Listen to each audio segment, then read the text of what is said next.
Hello guys, तो कैसे हैं आप सब। स्वागत है आपका मेरे यूट्यूब चैनल के अंदर। तो गाइस, आज की वीडियो के अंदर मैं आपको बताने वाला हूं IUN digital exam centre Ambala Haryana के बारे में।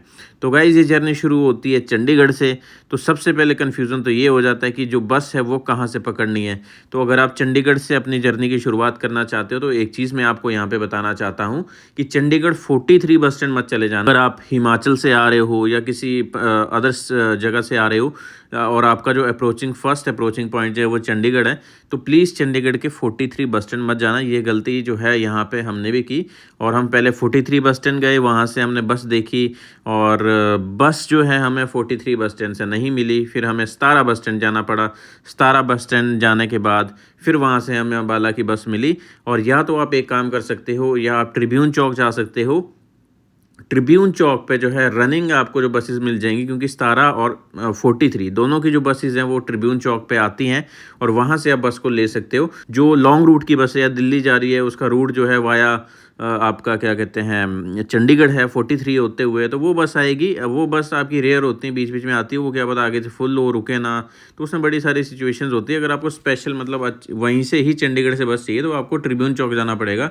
उसमें सीट्स भी मिल जाती हैं और आपको ईजिली बस भी मिल जाती हैं, रनिंग बसेस मिल जाती हैं। बट 43 में आपकी लॉन्ग रूट की बसेस आती हैं जो अदर स्टेट से आ रही होती हैं। तो वैसे चंडीगढ़ बस स्टैंड से जो किराया है वो अम्बाला बस स्टैंड तक का लगा। अम्बाला कैंट वाले बस स्टैंड का जो रेलवे स्टेशन के साथ में है, वहाँ का किराया 75 रुपीज़ लगा चंडीगढ़ से। और ये बात है 18 दिसंबर 2023 की। तो डेट अब जो किराया है वो वेरी करता जाता है, हर बार कुछ ना कुछ अलग होता है। तो ये अभी दिसंबर की बात है 2023 की। तो किराया बढ़ भी सकता है, घट भी सकता है जब आप आओ। वैसे तो बढ़ेगा ही, घटेगा तो मुश्किल ही। तो ये 75 रुपीज़ लगे हैं। और ट्रिब्यून चौक से जो किराया है वो शायद 10-20 रुपये कम लगे, बिकॉज़ ट्रिब्यून चौक थोड़ा आगे है, बस स्टैंड थोड़ा पीछे था, तो इस वजह से। ठीक है। तो गाइस, जैसे ही बस स्टैंड आप पहुंचते हो अम्बाला कैंट, तो यहाँ पे बस स्टैंड है, सामने को रेलवे स्टेशन था, यहाँ पीछे फ्लाईओवर की दूसरी तरफ को, इस तरफ में रेलवे स्टेशन है। और यहाँ पे ई रिक्शास आप देख सकते हैं, यहाँ पे फ्रूट शॉप भी है। अगर जल्दी पहुँचते हो तो आप अपना नाश्ता या कुछ भी खा सकते हो यहाँ से। और अगर आप ऑन टाइम पहुँचते हो तो फिर यहाँ से ई रिक्शा पकड़ के आपको 5 किलोमीटर का डिस्टेंस और तय करना है यहाँ से। और आपको नॉर्मल अगर आप सवारी वाले ई रिक्शा पर जाते हो तो आपको तकरीबन लगेंगे 20 रुपये। और मेरे जो है यहाँ पे, क्योंकि मैं थोड़ा सा लेट हो गया था, मैं ना ऑन टाइम वहाँ पे पहुँचा था, तो इस वजह से जो है वो किराया यहाँ से ई रिक्शा वाले ने मेरे से 100 रुपये लिए और बहुत आराम से जा रहा था भाई वो। तो मैं सजेस्ट करूँगा ई रिक्शा ना पकड़ के आप दूसरा नॉर्मल ऑटो पकड़ो। वो 20 रुपये लेते हैं और जो उनकी जो स्पीड रहती है ना वो थोड़ी फास्ट रहती है। अब नहीं अगर मिल रहा है तो फिर आपको भाई ई रिक्शा ही पकड़ना पड़ेगा, फिर ऑप्शन ही नहीं रहती कोई। तो यहाँ से वैसे नॉर्मल किराया 20 रुपये होता है, बाकी अब निगोशिएट करो। मेरे पास टाइम नहीं था तो मैं 100 रुपये से निगोशिएट कर सकता था उसके साथ, बट मैंने किया नहीं, बिकॉज़ मेरे को पहुँचना था और नहीं मिलता तो फिर दिक्कत हो जाती। तो इसलिए 100 रुपया पे करके मैं वहाँ पे गया। तो गाइस, जैसे मैं यहाँ पे पहुँचा तो काफ़ी टाइम हो गया था, तो मैंने एग्ज़ाम सेंटर में जाना प्रेफर किया। और जो मैंने यहाँ से आगे की वीडियो है वो मैंने उसके बाद ही बनाई है सारी। तो एग्ज़ाम में पहुँचने के बाद एक एग्ज़ाम मैंने दिया, उसका प्रोसेस जाना कि क्या क्या सिस्टम चल रहा है। उसके बाद मैंने फिर उसको वीडियो को बनाना अच्छा समझा, जब मुझे जो है कंप्लीट इन्फॉर्मेशन मिल गई थी। और गाइज़, यहाँ पे जो एग्ज़ाम है वो पूरा आपका सिस्टम पे होगा, ऑनलाइन होगा। आपका कोई शीट या कुछ ऐसा नहीं होगा। आपको सिर्फ़ एग्ज़ाम के दौरान आपको एडमिट कार्ड ले जाने हैं, 2 प्रिंट आउट। एक आपका वहीं पे बोल देंगे रखने को वो, एक आपको अपने साथ लेके जाना है। अपने जूते चेक करवाने पड़ेंगे, आपकी फुल बॉडी स्कैन होगा कि कोई किसी तरह की इलेक्ट्रिकल डिवाइस या कुछ ऐसा लगा तो नहीं है। आपका आइरिस स्कैन होगा। और आपके जो क्या कहते हैं कान भी चेक किए जाते हैं कि भाई उसमें कोई ब्लूटूथ या कोई ऐसी चीज़ तो नहीं लगी, क्योंकि पास्ट में ऐसे केसेस आए हुए हैं। और उसके बाद आपके हाथ में जो है एक बैंड लगा दिया जाएगा। बैंड लगाने के बाद फिर एक वेरिफिकेशन होगी। और आपको जो है अपना नंबर जो है वो बाहर ही देख लेना है, बोर्ड पे लगा रहता है आपकी कौन सी लैब के अंदर एग्ज़ाम होना है। और एक बार आपका जो फाइनल जो वेरिफिकेशन होती है आधार कार्ड और एडमिट कार्ड की लास्ट स्टेप वाली, तो वहाँ पे भी आपको एक शीट मिल जाती है, उस पर भी आप चेक कर सकते हो। तो गाइज़, यहाँ पे देख सकते हैं कि लोग जो है यहाँ पे पर्सनल व्हीकल लेकर के आए हैं। और ये जो सामने वाली रोड है ये चंडीगढ़ की तरफ को जाती है। और इस तरफ में देखो यहाँ पे जो गाड़ियाँ लगी हुई हैं ये लोगों की लगी हुई है। ऐसे आपको गाड़ी नहीं लगानी, जैसे ब्लैक वाली बीच में लगी है। साइड पे देखो ये जगह है। और ये साइड वाला जो है वो पेरिफेरल, एक तरह से इसको क्या कह सकते हैं हम, इसको साइड वाली जो लेन है ये वाली देखो मेन हाईवे है। और यहाँ पे आपकी जो मेन जो एक तरह से दिल्ली इधर इस तरफ को दिल्ली वाली गाड़ियाँ जा रही हैं और इधर को जो है वो चंडीगढ़ दिल्ली से कुरुक्षेत्र साइड से आ रही है गाड़ियाँ चंडीगढ़ की तरफ को। और जो ये आपका गाड़ी वाला एरिया बना हुआ है ये साइड पे बना हुआ है, तो ऐसी सिक्योरिटी है इसकी यहाँ पे। तो यहाँ पे आप गाड़ी लगा सकते हो, जैसा कि यहाँ पे लोगों ने देखो लगा रखी है साइड पे। तो ऐसा नहीं है कि आपको गाड़ी लाओगे आपको जगह नहीं मिलेगी, मिल जाएगी, ऐसे आप साइड पे लगा सकते हो गाड़ी। कोशिश आपको ये करने की मॉर्निंग में जल्दी आ जाओ और ईजिली यहाँ पे गाड़ी लगा लो, क्योंकि डिपेंड करते हैं कितने बच्चे आ रहे हैं।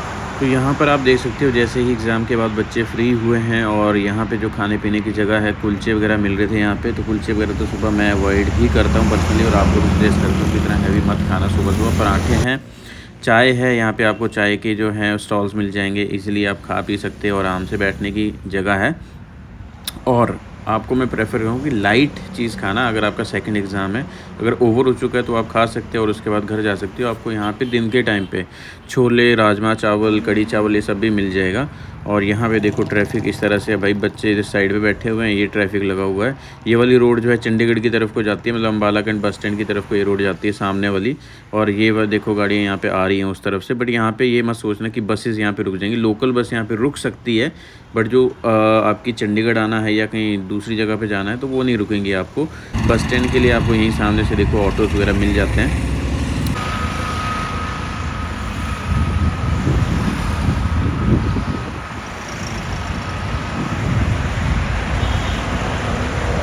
यहाँ पर गाइस आपको जो है कढ़ी चावल, छोले चावल और कुलचे छोले ये सब मिल जाएंगे अंकुश के मशहूर स्टॉल पर। और यहाँ पे आपको मिल जाएंगे पराठे, चाय, सब कुछ इधर मिल जाएगा। यहाँ पे भी आपके सेम कढ़ी चावल ये सब रहता है, बट यहाँ पे मॉर्निंग में इन्होंने जो है पराठे और चाय रखे हुए थे। और ये थोड़ा जूम करके देखो, यहाँ पे सब चीज़ें लिखी हुई हैं जो आपके मन पसंद है आप खा सकते हो। उसके बाद यहाँ पे अगर कोई फ्रूट्स का शौकीन है तो यहाँ से फ्रूट्स भी खा सकता है, और लाइट फ्रूट्स खा करके अच्छा पेपर दे सकता है।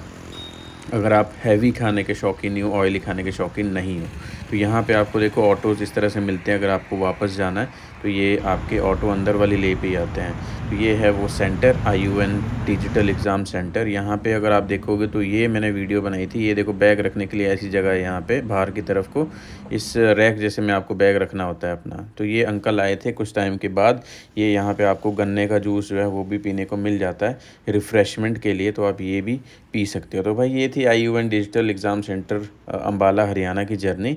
और फिर मैं वापस आ गया चंडीगढ़, और ये रही चंडीगढ़ की इलेक्ट्रिक बस। और बस इस तरह से जर्नी जो है वो ख़त्म हो गई। सेक्टर 44-43, अगला स्टॉप सेक्टर 44-43।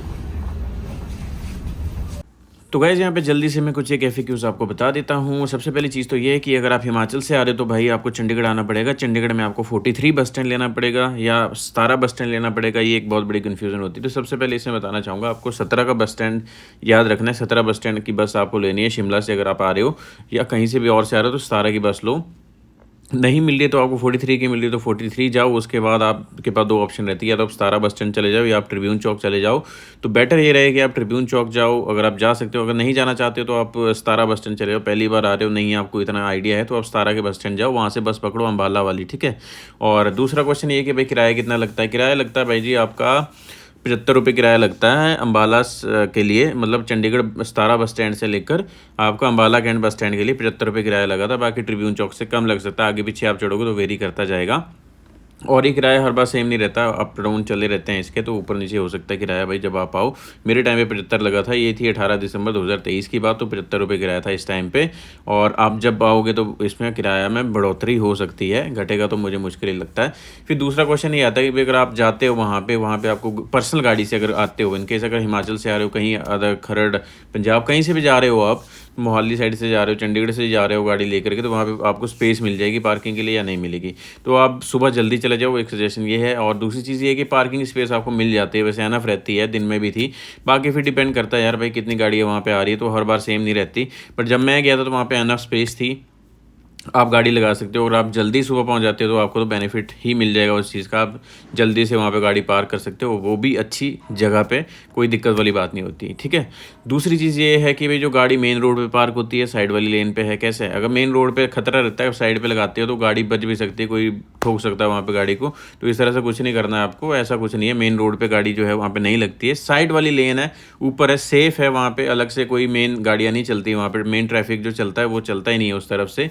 साइड पे आप लगा सकते हो और कोई दिक्कत वाली बात वहाँ पे नहीं है।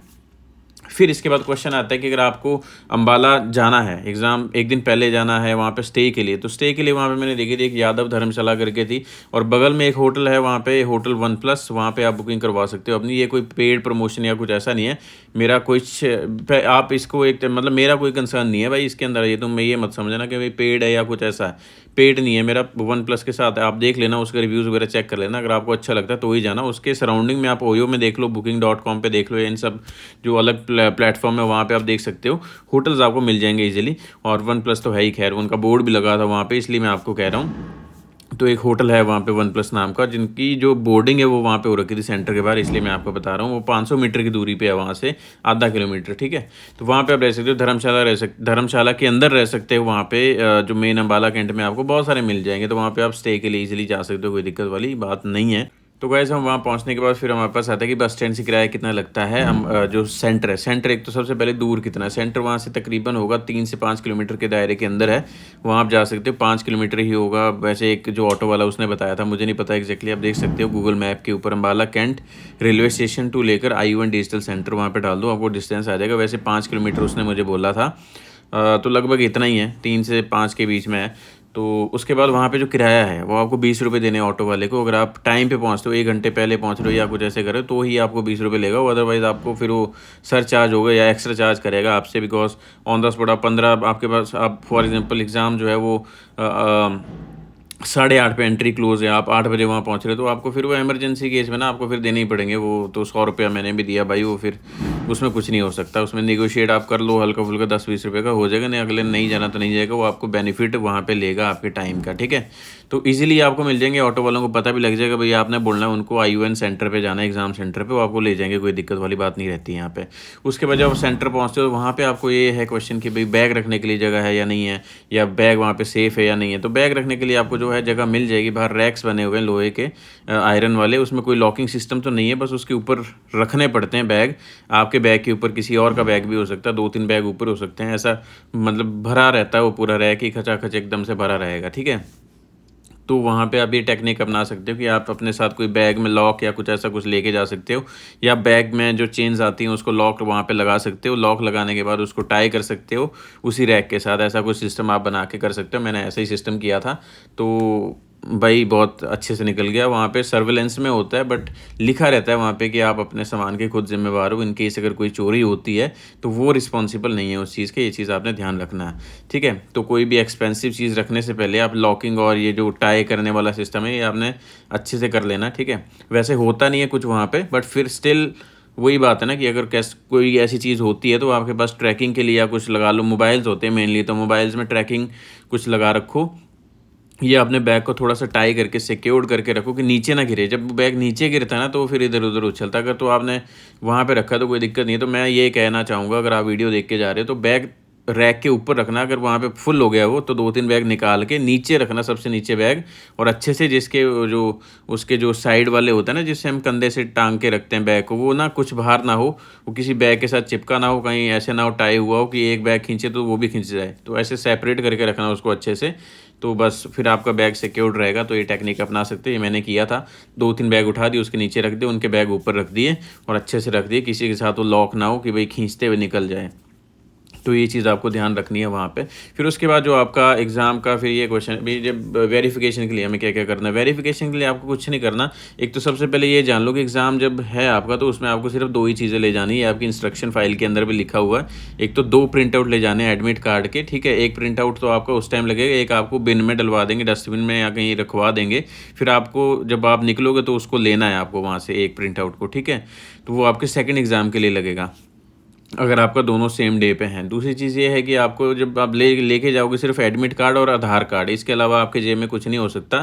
कैश हो सकता है, कैश मेरे जेब में था, बाकी वॉलेट वॉलेट वो सब वहाँ पे उतार देते हैं। ना कड़ा वगैरह अगर हो, जैसे पंजाबी हैं अपने, वो धार्मिक जो मामले होते हैं, पगड़ी हो गई अपनी, तो वो सब चीज़ें जो है वो आप लगा सकते हो, ठीक है, उसमें कोई दिक्कत नहीं है। बस कड़ा जो है आपका वो टेप करके रोल कर देंगे हाथ में। तो दूसरी चीज़ ये है कि जब आप एंट्री लेते हो तो वहाँ पे आपको रो एक बनी रहती है, उसमें लगे रहना पड़ता है लाइन में। जूते चेक करवाने पड़ते हैं अपने आप को, और पाँव स्कैन करवाने पड़ते हैं, पैर अपने। उसके बाद फिर आपका फुल बॉडी वो हाथ से चेक करेगा भाई कुछ है तो नहीं, बैग जेब में कुछ है तो नहीं, कुछ ऐसा सिस्टम तो नहीं रखा हुआ। फिर उसके बाद आपका अगला वेरिफिकेशन है वो जो स्कैन करते हैं, जो मॉल में हम जाते हैं स्कैन होता है पूरा कि भाई कोई गन या कुछ इस तरह कुछ हथियार या कुछ ऐसा कुछ वो स्कैन करता है ना एकदम से, कोई ऐसे एक्सप्लोसिव आइटम कुछ है तो नहीं ऐसा, तो वो भी चेक हो जाएगा आपका उसमें। और इलेक्ट्रिकल डिवाइसेस वगैरह ये भी सब उसमें आ जाते हैं मेरे को लगता है। फिर उसके बाद जो अगला स्टेप होता है वो होता है आइरिस। वहाँ पे आपका एक फ़ोटो लिया जाएगा, आपको बोला जाएगा आपका नाम क्या है। इनफैक्ट वो आपको देखेंगे आईडी पे आपका नाम, बट आपसे पूछेंगे ज़रूर कि आपका क्या नाम है, तो वो आपको अपना नाम कन्फर्म करना है। उसके बाद आइरिस का आपका एक रेड लाइट को देखने को बोलेंगे, वो फ़ोटो आपको लेना है, और उसके बाद फ़ोटो लेने के बाद आपको आगे जाने देंगे। उसके बाद एक स्टिकर होलोग्राम टाइप का वो लगेगा, एक ट्रस्ट से के कुछ करके उस पर लिखा रहता है, वो आपके एडमिट कार्ड पे लगेगा। वो एडमिट कार्ड के ऊपर स्टैम्प भी लगेगी वेरीफाइड की। उसके बाद अंदर को जाओगे, वहाँ पे एक बंदा खड़ा रहेगा, वो आपका फिर से आईडी और वो आधार कार्ड जो भी आईडी आपकी है और आपका एडमिट कार्ड में देखेगा हाँ दोनों है, फिर आगे भेजेगा। फिर एक टॉर्च लेके एक बंदा खड़ा रहेगा, वो आपके कान में देखेगा कि कान में कुछ आपने लगाया तो नहीं है, कान में कोई ब्लूटूथ या कुछ ऐसा तो नहीं है। फिर वो जब पास कर जाओगे उसके बाद एक और बंदा खड़ा रहेगा, वो आपके हाथ पे एक बैंड लगाएगा, ठीक है। उस बैंड को आपको अपने हाथ पे रखना ड्यूरिंग एग्ज़ाम, और उसको फोड़ना तोड़ना कुछ नहीं है, उस पर एक नंबर रहता है। फिर उसके बाद आगे जाओगे, फिर एक और बंदा रहेगा, वो आपके आधार कार्ड और आईडी, फिर से वो आईडी और सॉरी एडमिट कार्ड मैच करेगा। और आपको अगर लैब नंबर नहीं पता तो आप वहाँ से कंफर्म कर सकते हो। लैब नंबर आपको पहले देख लेना बाहर से, अगर नहीं पता तो वहाँ पे भी आपको फिफ्थ कुछ ये जो लास्ट ये वाला चीज़ रहता है, इसमें भी वहाँ पे एक शीट लगी रहती है, उसमें लिखा रहता है कौन सा है आपका लैब नंबर, वहाँ पे भी देख सकते हो। और उसके बाद आपको एंटर हो जाना है एक सेंटर के अंदर। वहाँ पे फर्स्ट सीट के ऊपर ना वो लगे रहते हैं, बैकग्राउंड पे एक वाइट सा बोर्ड लगा रहता है, उसमें एक मैडम बैठी रहती है, सर बैठे रहते हैं। वो आपकी ना वेरिफिकेशन करते हैं, हाँ भाई आपका कौन सा लैब है, अच्छा इस लैब 1B में 1C में जाओ, ऐसे करके जाओ, जो भी लैब नंबर दिए उस लाइन पे जाओ आप। और वहाँ पे आपको फिर वेरिफिकेशन करनी होती है। आपको स्पेक्स पहनते हो तो उतारनी होती है, आपको फ़ोटो लिया जाता है, आपका नाम पूछा जाता है आपका, और आपकी एक फ़ोटो वहाँ पे कैप्चर होगी। उसके बाद आपको एक अलॉटमेंट हो जाएगी सीट की कि आपको इस सिस्टम पे बैठना है। वहाँ पे सीट लगे होते हैं, सिस्टम पे नंबर लगे रहते हैं, वो आपको बताएंगे उस नंबर पे जा करके आप बैठ जाओ। फिर उसके बाद क्वेश्चन होता है कि भाई जी वहाँ पे वॉशरूम है या नहीं है, वॉशरूम की फैसिलिटी। तो वॉशरूम आपके बिल्कुल सामने है, उसी फ्लोर पे जहाँ पे आप पेपर दोगे वहीं कॉर्नर पे जाके वॉशरूम है, इजीली एक्सेसिबल है, वहाँ पे जा सकते हो। वहाँ पे आप 1 नंबर 2 नंबर सब कर सकते हो, कोई दिक्कत वाली बात नहीं। ये नहीं है कि वहाँ पे सिर्फ टॉयलेट होगा, वहाँ पे लैट्रिन भी कर सकते हो, कुछ भी कर सकते हो, अंदर है पूरा स्पेस है। और जो 1 नंबर के लिए वहाँ पे लगे हुए हैं 5-6 वो बने हुए हैं, क्या कहते हैं उसको, 5-6 लगे हुए हैं वो यूरिनल। और उसके बाद जो है अगर आपको पॉटी करनी है तो पॉटी करने के लिए वहाँ पे 3 से 4 जो है वो कैबिन से बने हुए हैं, वहाँ पे आप जा सकते हो। और हाइजीन के मामले में सही था, क्लीन था, ऐसा कुछ नहीं था कि गंदा था वहाँ पे। मैंने कुछ एक वीडियोज़ में देखा कमेंट किए कि भाई गंदा है ये वो, ऐसा कुछ नहीं है, सब सही था, मुझे ठीक लगा, ऐसा कुछ दिक्कत वाली बात नहीं है वहाँ पे। मिरर भी लगे आपको थोड़ा पेपर से पहले, अगर आपसे जाना बताना है, अगर आपको पता है कि भाई कोई और भी आ रहा है जिसके आपको अच्छा सा दिखना है तो आप वो देख सकते हो वहाँ पे, ठीक है। मिरर लगा हुआ है वहाँ पे, और हाथ धोने के लिए सोप भी था ही। और दूसरी चीज़ ये है कि वहाँ से बाहर निकल के फिर आपको अपनी सीट पे बैठना है, फिर आपको लॉगिन करना है। लॉगिन करने के बाद आप वॉशरूम एक्सेस कर सकते हो, नहीं तो अगर नहीं मना भी कर रहे हैं ना तो भी आप रिक्वेस्ट करके कर सकते हो, ऐसी कोई दिक्कत नहीं है, कोई दिक्कत आने नहीं वाली है आपको, इजीली आप कर लोगे। 40 मिनट का एग्ज़ाम, 40 मिनट का एक एग्ज़ाम होता है, 45 क्वेश्चन होते हैं, इजीली हो जाता है आपका, टू द पॉइंट, ना तो लेट होते हो ना जल्दी होते हो, ऑन बिल्कुल परफेक्ट टाइम से ख़त्म होता है एग्ज़ाम। तो बस ये था कुछ सेंटर के बारे में। अंदर हाँ एक चीज़ और, विंटर में अगर आपका एग्ज़ाम है तो वहाँ पे जो है ब्लोअर फैसिलिटी है, आपको नहीं ठंड नहीं लगेगी वहाँ पे। और दूसरी चीज़ ये है कि अगर आपका आई थिंक अगर आप समर पे दे रहे हो कोई एग्ज़ाम तो वहाँ पे एसी फैसिलिटी या कोई फ़ैन फून ये सब लगा हुआ है, और अंडर सर्वेलेंस होते हो, सारे में कैमरास लगे हुए हैं वहाँ पे। और आपको ड्यूरिंग एग्ज़ाम आपको वहाँ पे एक पानी की बोतल पकड़ा दी जाएगी, पानी की बोतल रखी होगी, पकड़ाई नहीं जाएगी आपको, रखी होगी आपके सिस्टम पे पहले से ही। दूसरी चीज़ आपको पेन भी वहीं मिलेगा, आपको रफ़ वर्क वाला भी वहीं पे मिलेगा, उस पे आपको नाम लिखना पड़ेगा जो आपके रफ़ वर्क वाला होगा। सिस्टम पे आपका जो आई थिंक कंट्रोल नंबर होता है वही आपकी जो है वो पासवर्ड रहता है, और वो सिस्टम ऑन होगा, उस पे आपका फ़ोटो आएगा। अगर आपका फ़ोटो वहाँ पे आ रहा है तो ही आप उस सिस्टम पे बैठना, अदरवाइज़ आपका वो सिस्टम नहीं है। सीट नंबर फिर से कन्फर्म करना होगा आपको। बस ये था कुछ वहाँ पे एग्ज़ाम के अंदर वाला सीन। फिर जब एग्ज़ाम ख़त्म हो जाता है ना, आपको जो क्या है कि आपको रफ़ वर्क वाला एडमिट कार्ड आपका बीच में उठा देंगे, साइन सुइन कराएंगे जैसे फॉर्मेलिटीज़ होती है, और आपकी जो फिंगरप्रिंट है वो भी लगेंगे, और आपका जो रफ़ वर्क वाला वो भी ले जाएंगे, एडमिट कार्ड भी ले जाएंगे, पेन भी ले जाएंगे। तो आपको वहाँ से खाली बाहर आना है। फिर जब आप बाहर आओगे, बाहर आते समय आपको क्या करना है कि आपका जो बिन में आपने जो एडमिट कार्ड फेंका था ना, अगर आपका सेम एग्ज़ाम और है एक थोड़े टाइम के बाद, और वहाँ पे सेम एग्ज़ाम है कोई, उसी का सेकंड एग्ज़ाम है, जैसे जनरल और डोमेन, ठीक है, जनरल वाला हो गया, डोमेन का है आपका, या डोमेन का हो गया, जनरल का है, तो वो एडमिट कार्ड ना उठा लेना दूसरे वाला, उसको भूल मत जाना, क्योंकि जब सेकंड बार में आओगे ना वापस एंट्री लोगे तो वापस से फिर वही प्रोसेस होगा, वो एडमिट कार्ड आपका फिर से लगेगा।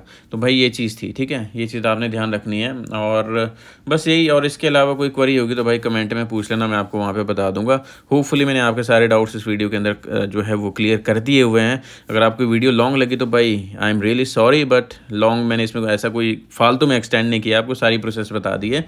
और अगर आपको अच्छी लगी हो तो भाई लाइक कर लेना, सब्सक्राइब कर लेना, शेयर कर लेना अपने सारे भाइयों बंधुओं के साथ, भाई बहन रिश्तेदार सबके साथ शेयर कर लो, जिसका भी लगता है आपको पेपर या पेपर ऊपर देता है जाता है तो भाई सबके साथ शेयर कर लो, कोई दिक्कत वाली बात नहीं है। सब्सक्राइब ज़रूर करना, लाइक ज़रूर करना, शेयर ज़रूर करना, और कमेंट ज़रूर करना वीडियो कैसी लगी भाई, इससे मोटिवेशन मिलती है, ये ज़रूर करना।